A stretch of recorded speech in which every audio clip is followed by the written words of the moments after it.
Welcome back to the Graham Stephan Show. So there was a show back in the early 2000s. It's called Till Debt Do Us Part. And it was basically like this financial makeover show where they found the worst of the worst cases. And then someone would come in to expose their situation, go through their finances, humiliate them a little bit on TV, and then try to turn things around. And this one I found incredibly interesting because this couple was almost homeless from their mortgage. Yes, that's, you heard me correctly. Mortgages were even expensive back in 2004. So I want to show you this as soon as you hit the like button and subscribe, because I promise it's going to be a great episode. Enjoy. My name is Shannon. I'm 37. My name is Pete.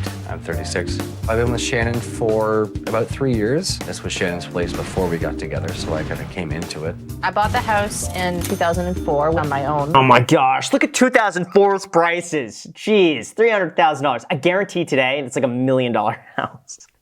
It's nuts. Back then, too. 2004 was a year where like the real estate market was beginning to pick up. You were about to hit the peak of like 2006 and 7 where people were like pulling out their hair to go and buy houses left and right because housing values never went down. And they were primed for that. They were the right place, right time. If they could just hold it out a little bit longer and not suck with money. The master bedroom is my favorite room in the house. There's lots of light. It has its own ensuite. It just feels like it's a little bit of an oasis.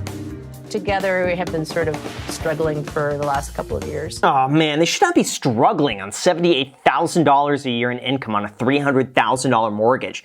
There's money leaking somewhere. There's money pouring from the faucets of this guy's wallet and credit card because he can't control himself, and probably her too. But you know, it takes two to tango, as they say. Once we start applying for a mortgage, people come crawling out of the woodwork from your past because now he's active in the system. I had a student loan issue pop up. I had some parking ticket issues pop up. Some tax issues pop up. What? $4,000 in parking tickets? Where is this guy parking? Is he just straight up just like sees a red on the curb? He's like, oh yeah, I'm gonna park there. Sees a handicap spot and be like, all right, well that's out in front. I may as well. How do you rack up $4,000 in parking tickets? The only thing I could think of is that he's not paid them off for such a long time that they just triple, quadruple in value because of all the fees associated. I had that happen before. I had a parking ticket for like 65 bucks, forgot to pay it, and went to like 120, like that. So you gotta pay him. But like, come on. The issue with this is that he's trying to get a mortgage, and what's happening is that they're looking through his credit and saying, okay, you owe this, this, this, and this. We're not going to give you a mortgage until you pay off these things because you owe money. So until you satisfy all those debts, we can't trust you with our money. Pop-up means I avoided them for a long time, and I finally read their ugly heads is what pop-up means. So all the danger signs were there for this guy's no good with money. Oh yeah, and meanwhile, she's like, all right, this is someone I want to get married to. Yeah, he sucks with money, but hey, those parking tickets, I can look past that. Those tax issues, oh yeah, not a big deal. What is she thinking? She knows what she's getting into, okay? Like, listen, if you're going into a lake in Florida, there's a chance. Stop texting me. Stop it. No. Anyway, what I was saying, if you're going into a swamp or a lake in Florida, there's a chance you're gonna get bit by an alligator if you go swimming. She's going swimming, so she knows what she's doing, okay? She's looking past it. We just rolled almost $90,000 into the mortgage. Consumer debt that we had accumulated together. So a $250,000 mortgage is now a $340,000 mortgage. Oh man, you could only do that in 2004 when they did not care, when they were giving mortgages out like, you know, beer on tap. Whoever wanted a mortgage, here you go. You can't do that now though. You can't say like, you know, I got $90,000 in debt, but I'll just throw that on the mortgage when I go and buy a house. Now they're so strict because people like this were buying houses with introductory rate financing, couldn't pay it, went into foreclosure, the whole housing market collapsed, people lost their homes. It's terrible, but you can't do that anymore. This is funny. They could roll it into a mortgage. Yeah, no, not today. Yesterday, I quit. I told my boss this was my last day. I can't take the stress from work. I can't take the stress from home. Oh, too bad. You got bills to pay. What happens to those bills? You can't just say, I can't take it anymore. I quit. You have a mortgage. You signed a contract to make certain payments every month. You got to make those payments. It's okay to quit if you have the financial backing to quit or something else to fall back on. Otherwise, you're making a terrible mistake. You can't just impulsively quit your job. I'm a super out of sight, out of mind kind of guy. It's an argument about every dollar. I would like to know where you're going. It's come to the point where she goes through my receipts when I come home and will question me about it. You know why? Because she doesn't have a job. That's the thing. Is she quit her job? What's she doing all day? All she's doing is ruminating and thinking about how he's spending money. And he's thinking, oh, you know what? If I just ignore it, it doesn't exist. And this is like the most dangerous, toxic relationship you could possibly have because she's got more time on her hands than anyone could imagine. And he's just blocking it out and pretending like it doesn't exist. Terrible. Our financial situation could totally cause a breakup. He doesn't seem to care at all.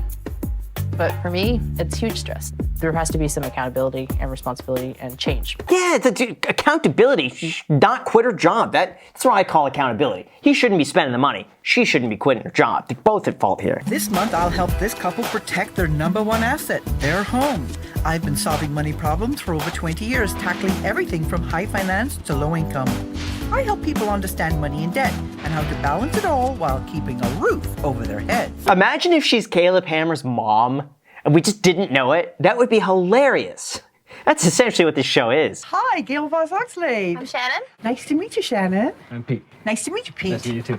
If you don't mind, the first thing I'd like to do is just drop my bag and have a quick look around. Sure, come on in. Great, thanks. Reminds me of Mary Poppins. She'd come in there with the umbrella and just swoop in, save him. You know what Mr. Beast would do? If this were him, he'd just walk in and be like, here's $300,000 in cash. Don't leave the house for a year and it's all yours to keep. He'd make it a challenge. Just throw money at every problem. It's like, you're 100 grand. You're 50 grand. Stop it. And that's it. It'd be funny just to see that. Things that need to be done to keep the value of the home. There's some cracks in the foundation. We really need to finish the driveway. Floors need to be fixed. The walls need to be redone. Yeah, but if they're not selling the house, I mean, that stuff's not, something like this, the only thing that you got to do is just maintenance to prevent the house from just dilapidating. Stuff like paint's not going to make that big of a difference. That's more of an eyesore. Finishing the driveway, that's an eyesore, If you're not going to sell it, it doesn't make that big of a difference. But if there's a leak or something, that's what you should really get fixed. This is how the boy takes care of his financial paperwork. All of these are from the tax man. You are complete morons when it comes to your money. Oh, the music, the early 2000s Hawaiian music. Oh, man, all right. Bars clubs can be very seductive. You can buy vacations and almost anything you need for your home at near wholesale cost. The membership at the time was approximately $10,000. So that was a $2,000 down payment and subsequent payments of $205 for the rest of our lives. Oh, what an idiot. Why would they do that? Just the cost of the membership could furnish most of their house. It makes no sense. Unless they're furnishing multiple homes a year, why would you pay that? You come to the realization you're in a mess. Let's call Gail. And then why don't I quit my job? Because the job wasn't making me happy. It wasn't helping us. Happy is really important when you're drowning in debt.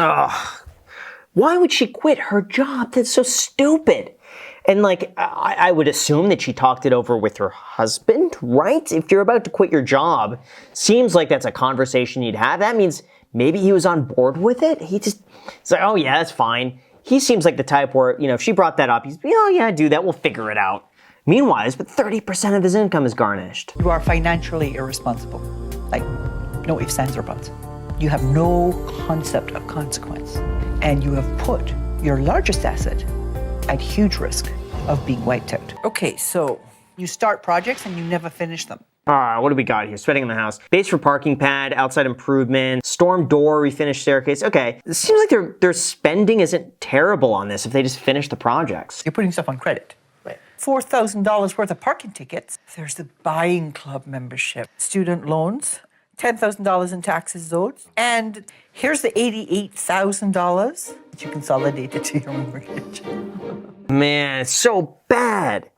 This is almost a case where it's like they're so bad with money, just file for bankruptcy and just stay out of debt for 7 years. And then you could begin rebuilding it from the ground up. It's so much because they're so bad they can't save anything because they spend it. You are $120,000 in debt, not including your mortgage.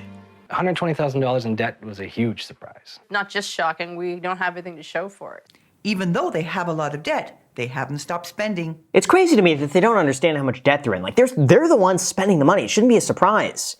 They're making the conscious decision to go and spend it. Here's the credit card. They just lose track of it. Why? They know how much debt they're in. They just choose not to look at it. So you're going to be living on cash, but you're going to be living on a lot less money than you've been used to, because I'm cutting your spending by about 70%. 7-0? Instead of the $3,600 you've been spending on a whole bunch of stuff, you're going to have about $1,100. Oh my gosh, wow. I'm glad she's doing this. They gotta be on a cash budget. Because once the cash is gone, they got nothing else to turn to. They're gonna be so resourceful with that cash when you physically get to see it. It's like, that's all I have to spend and I gotta make it work for the week or the month. You know what? There you go. It's gonna work for them though. With everything in it, we're over budget. By how much? $500. Vacation, 0. Interest in hobbies, I'm putting 0 for that. Well, there's no entertainment yet.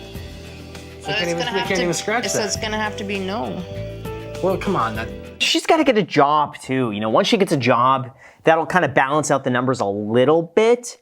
But yeah, until she's working, you know what? Until she gets a job, she should finish up a lot of the stuff around the house. Like that paint, just paint all day. Like go in interviews, go and submit job applications and then paint. Just do that. Finish the projects. Our budget right now, in my opinion, is very unrealistic. Right now, we have no money allotted for entertainment. Pete wouldn't drop the entertainment issue, But am I wrong here, though, with the entertainment and restaurant? leaving Shannon to question this commitment. This is crazy. The guy's like, I need to be entertained. My mind needs to be stimulated at all times. He would love it today with TikTok. Just download apps and just like scroll mindlessly. Just drool coming out of his mouth. Just like scrolling on TikTok.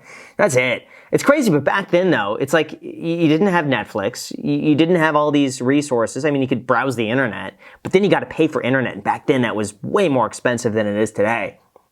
Even back then, I think you had to plug in the modem and everything. I remember that dial-up internet. So it was a pain. But yeah, so books, go to the library. Library card, read books, hang out with your wife.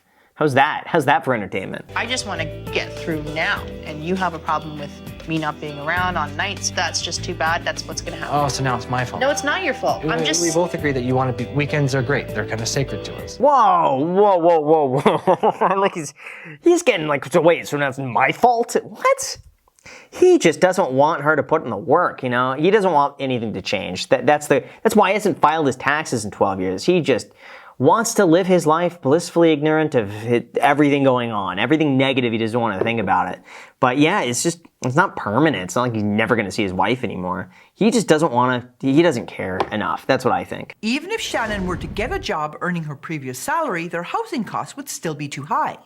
For this next challenge, they'll need to be prepared to deal with the consequences if they can't afford to keep the house. Again, if this were a Mr. Beast video, it'd be like, this next challenge, we're gonna put them in a freezer. And for every 20 minutes they stay in there, we'll give them $1,000. It's funny. I'm so used to YouTube challenges now being like that level, that I hear a challenge like this, I'm like, that's not a challenge. That's just them saving money. The realization that we could lose everything if we don't make some sacrifices, it hit hard. My challenges should help them get out of this mess. If they succeed, I'll give them up to $5,000 to help them pay down their debt. There we go. See, we got a bit of a Mr. Beast challenge. They get $5,000 to do that. Come on. It'd be silly not to do that. If we rent, we wouldn't be responsible for some of the larger repairs that need to be done, right? Obviously, that's looked over by the landlord. Just don't want to make an emotional decision because it's so nice looking. If we were to rent, obviously, we'd be selling up most of our debt, and we could free up some money and sort of have a life again. Yeah, why not do that? Why are they married to this house? They don't need the house. A house is a house. It doesn't even look like anything special. I think these people should be renters. And they'll save so much money, they don't have to worry about fixing anything. And then when they're back on track, they can consider owning something. Quick fix. Sell the house, pay off the debt. That's gone now. Did we learn our lesson? Maybe not. The fact that they could even sell the house and pay off all of their debt is insane to me. Do it. Do it. Do it. Do it. Oh, go and do that.